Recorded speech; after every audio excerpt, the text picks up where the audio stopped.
As a cameraman, you always look to get the best shot. In the line of work that we do, there's always the risk of something going wrong. Whether it be getting close up to elephant, in amongst a herd of elephant, or say, following a wounded buffalo. There's always that risk of something going wrong. One has to be extremely cautious. Make sure you've got all your wind direction, you've got your eyes peeled.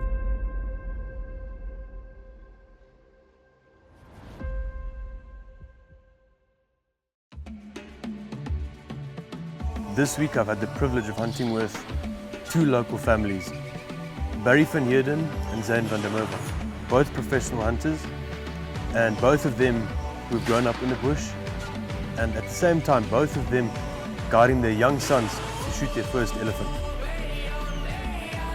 Guys, this is going to be a good one, so sit back and enjoy.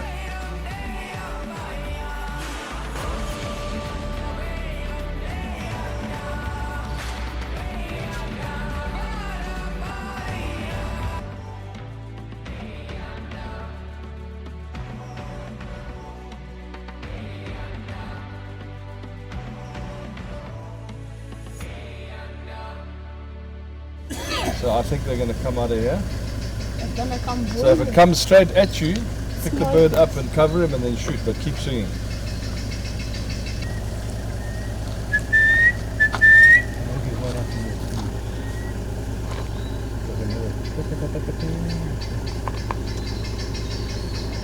Close your gun, it's ready. Which barrels first? You want your open choke first, then your... Under, which is open. Okay. Is the top barrel the choke? Yeah. Oh. Take one away. There goes net. Well shot. Did you get that? Yeah. I think so. Didn't even bring the gun up properly. Go, here comes another one. Go. Go. I don't have a... Nah, you're on the wrong barrel. The moment you fire, I know. if you break it, it'll go back to the barrel you fired. Now another photo. So get all four, and then let's go and hunt elephant now. I'm very fortunate. I first went to this concession December 1980 as a young boy with my father, who at the time was provincial warden Mashonaland West, and that area fell under his jurisdiction. So I have a long affinity and long history with the area. And when I first went there in those early years, when we were hunting with my father, it wasn't a case of watch out for elephant and be careful of buffalo, etc. It was watch out for the black rhino, and if you heard snorting and stomping, you had to make your way to the nearest tree or hide behind the biggest tree. We had a very fortunate childhood growing up in many different national parks within Zimbabwe, or at that time, earlier years Rhodesia, and then it became Zimbabwe in 1980. I spent quite a bit of time at Robins Camp. My father was the warden there. I was actually born in Wankie Town. And then from Robins Camp, he was transferred to Main Camp. And he was very involved with the culling and management of elephant, etc., of buffalo in the park. So as youngsters, we used to get to go along to the culling camps and do a lot of things that the average child wouldn't get to do.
Hunting tuskless, which involves tracking, stalking, approaches, and in some instances can be even more exhilarating, exciting than hunting a bull, because you predominantly hunting in groups. There are other elephant cows, they are young at foot, and you have to pay attention. If you don't have the relevant experience, you can make rookie errors, and it's a very exhilarating hunt to get in amongst elephant, especially early in the season. The bush is thick, you're in amongst 5, 10, 15 animals. One has to be extremely cautious. Make sure you've got all your wind direction, you've got your eyes peeled, and you got to pay attention.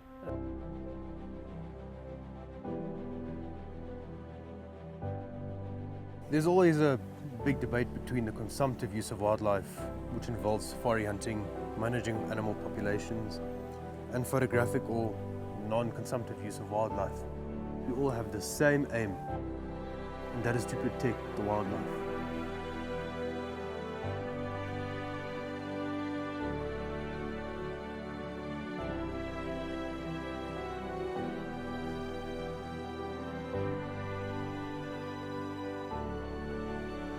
And a lot of armchair experts, as we like to call them, like to shoot us down and say we are not doing anything to protect the wildlife or the wildlife areas. There's a lot of behind-the-scenes costs that go into protecting the wildlife in the hunting industry, things that are just hidden by the outside world. They think we're contributing to the demise of the species, where in fact the hunter's dollar is protecting species.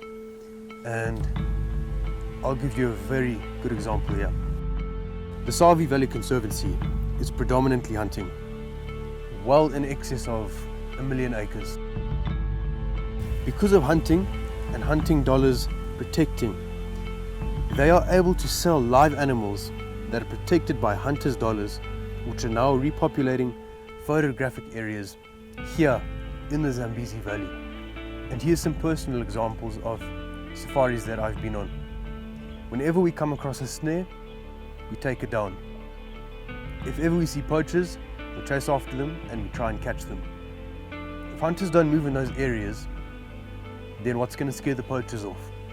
It's just going to get worse and worse and worse. If we come across illegal fishermen with their nets, we take those nets away and we arrest those guys. I've seen a few crocodiles, quite a lot, and even recently now on a safari that I've just been on. Crocodiles wrapped around the nets.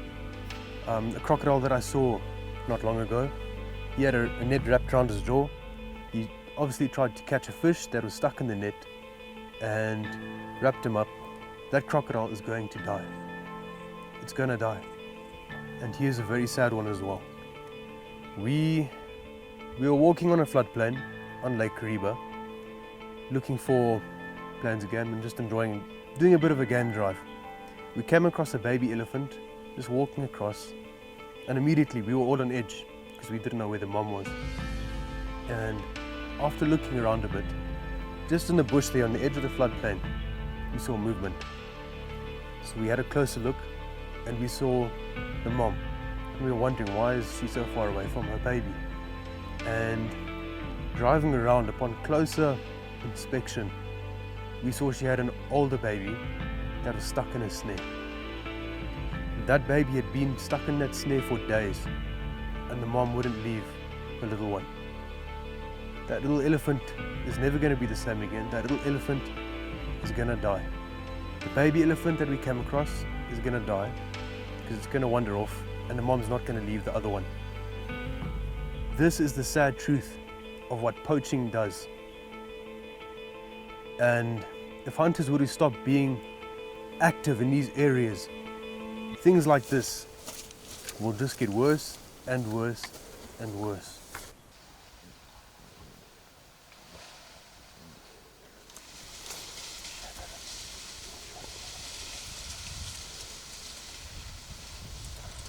If it doesn't go down, I'll shoot it behind the shoulder. But just in the ear hole, where those two big things meet in the hole, just bang them in there.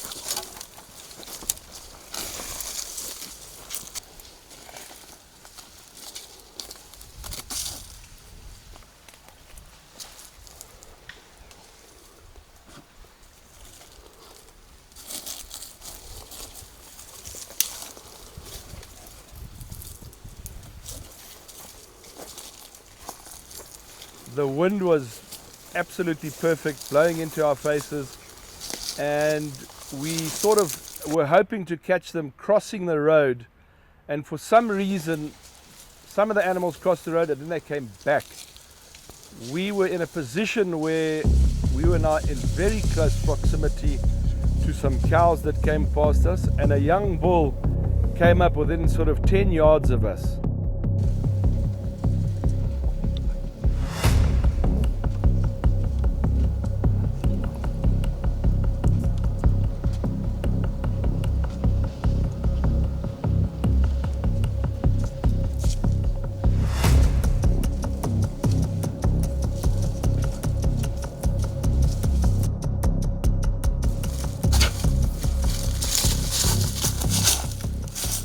He kind of had an idea that there was something there, but because he couldn't smell us and we were standing extremely still, he didn't really take much notice of us. But had the wind changed, or if he had picked up some movement, being a juvenile, he may have rushed forward at us, I don't know.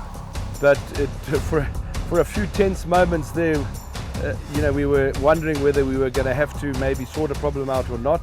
But fortunately, as I say, the wind was in our favor and he just turned and walked away from us.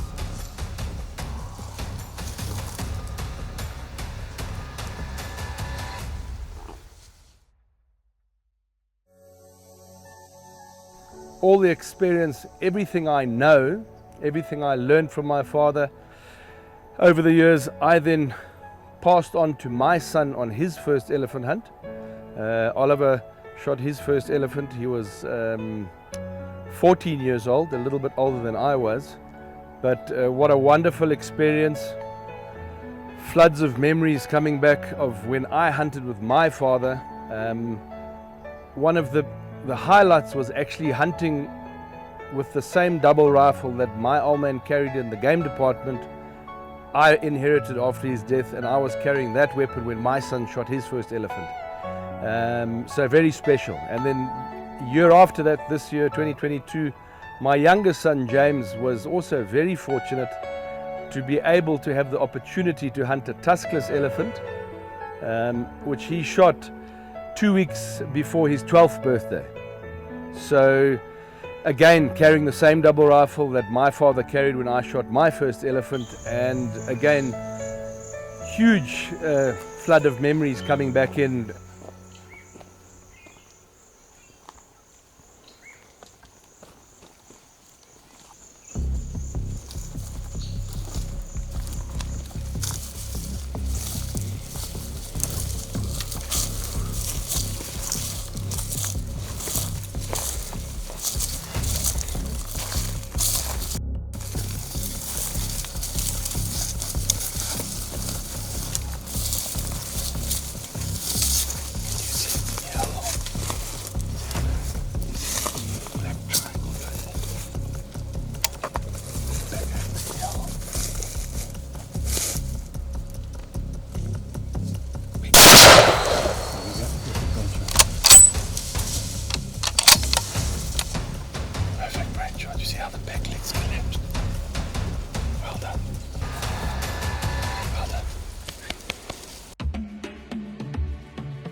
Something that you can't really explain to someone who doesn't either like hunting or hasn't experienced hunting. It's an emotion that runs very deep, and very privileged to be able to hunt with him and take his first elephant as well.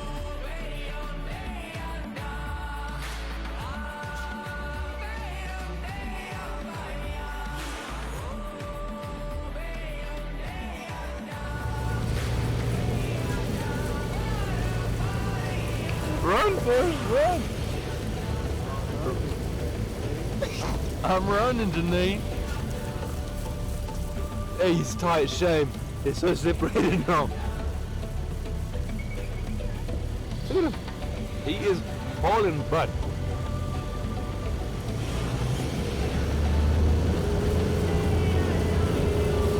Oh, shit.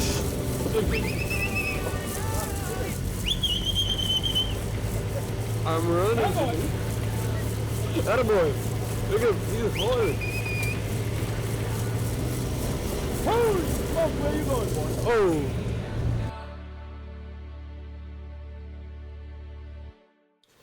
Chewore is a famous concession. It's one of the bigger concessions down in the lower Zambezi.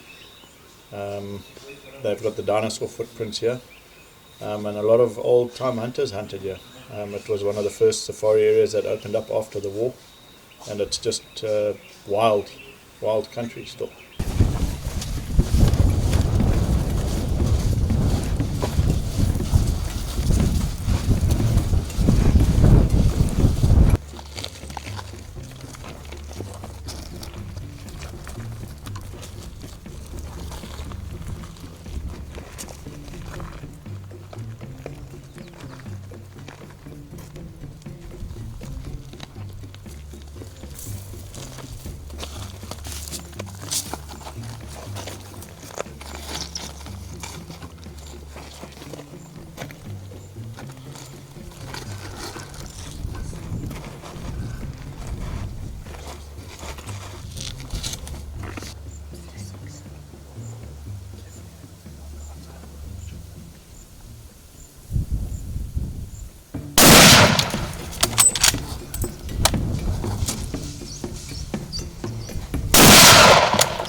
I think it's very important that kids nowadays learn about hunting and how important it is for conservation. I'm definitely of the opinion that if we don't have hunting, there won't be areas like this, and hunting is going to always be around as the main tool for conservation.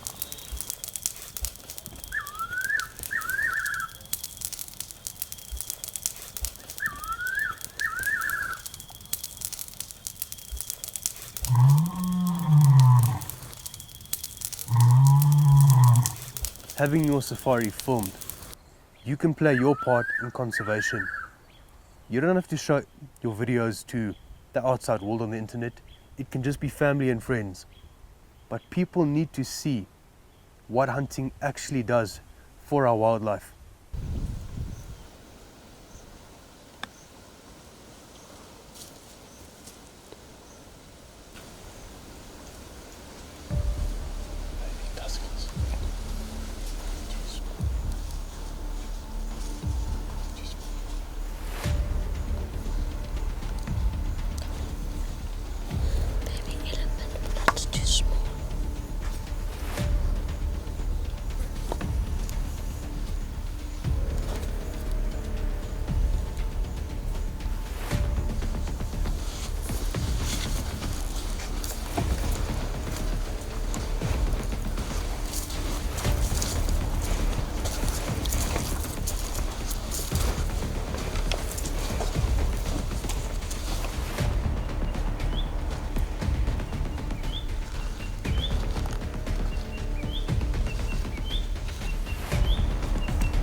This is a prime example of where something could go wrong. Walking down the river, we came across the baby and we didn't know where the mom was. Fortunately, before we got too close or in between the two of them, the mom did pop out and just walked off. And Zane knew what he was doing. He had us all back off calmly, and elephant walked off and we could carry on. So that's another prime example of your PH needing to know, or that's a prime example of having someone experienced guide the safari.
Yeah, but it's first day.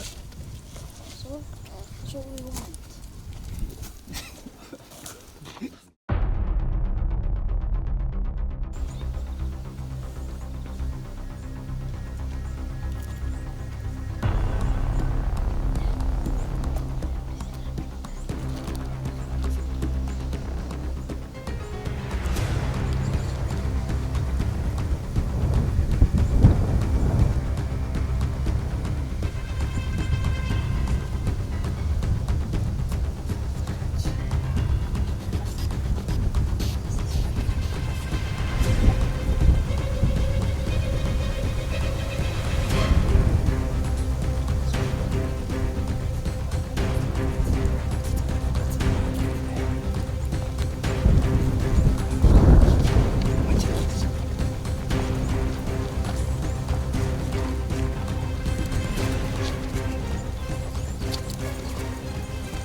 Again.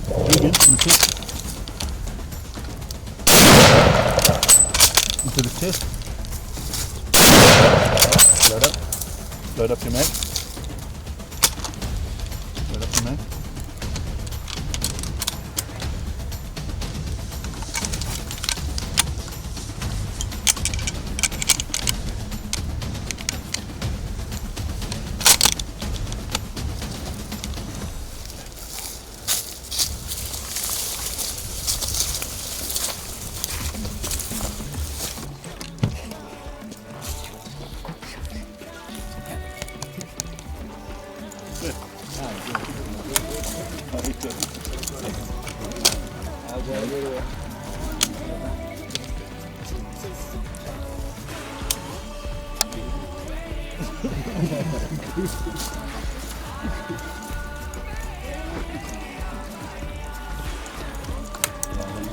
Well, we got up at about, I don't know, close to 7 in the morning. It was when we drove out. We had our first walk at elephants. Got to them, walked out. There was actually a tussless, but I had a calf, so it was quite a close call. Then we went on to another walk. Walked a bit, found nothing at a pan, and then we walked again, and we came to a pan, and 2 one elephant and one tusslers charged us in the car, drove around some bushes, walked up to them and shot the one tussler, as you can see in the background there. And now we're just cutting it up and sending it off to the villagers. This is Africa. This is Africa. We don't just walk around shooting everything like some people think. We like to take time and enjoy the wildlife. This is our home, and we don't want anyone to take it away from us. So it's up to us to keep our wildlife going.